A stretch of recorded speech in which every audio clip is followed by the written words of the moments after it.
Deciso di scrivere il tuo romanzo dopo aver visitato il campo profughi distrutto di Jenin. La letteratura può contribuire alla risoluzione del conflitto? Well, first of all, I don't view it as a conflict that needs to be solved. I view it as an issue of ethnic cleansing, of colonialism, and and destruction of an entire ancient society.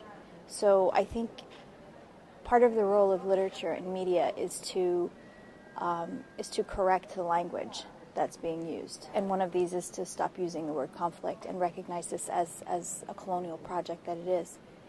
So the role of literature in decolonization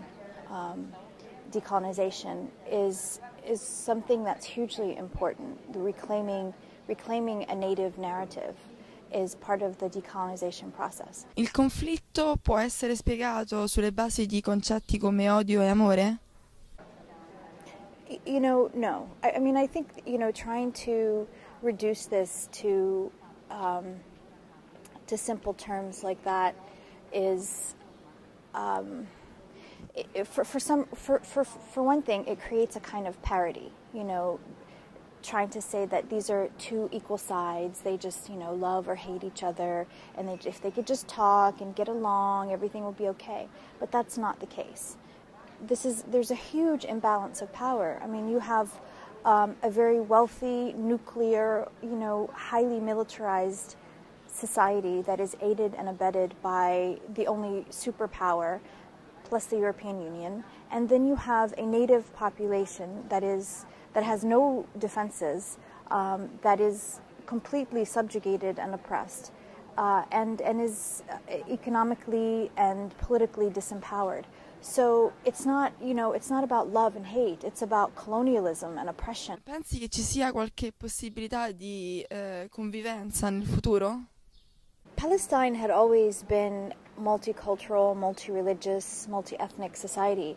The situation now is one of slave and master.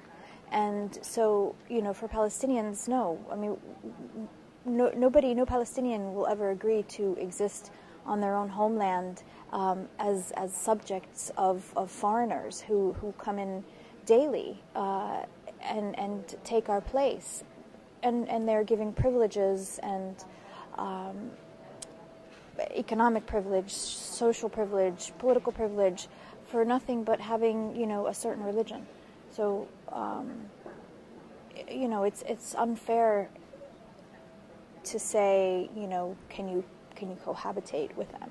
That's not the issue. The issue is, again, it's colonialism and notions of ethno-religious superiority, Nel tuo romanzo le donne occupano un posto di primo piano. Qual è il ruolo dell'elemento femminile nel conflitto israelo-palestinese? I see strong feminine elements in Palestinian society everywhere I go. In my eyes, it's, the women have been holding up the society for as long as I could see. And I think that's the situation everywhere. The roles of women are largely unrecognized. The things that we do, the burdens that women carry, the fights that women carry on go largely unnoticed. And the enduring and abiding strength of women to withstand everything that comes at them, whether it's from the oppression of occupation or the oppression of patriarchy, or what have you, and the oppression of foreign media that demonizes women and sees especially Muslim women as kind of these irrelevant, oppressed objects. It requires a tremendous amount of endurance and strength that I see and I recognize and I honor.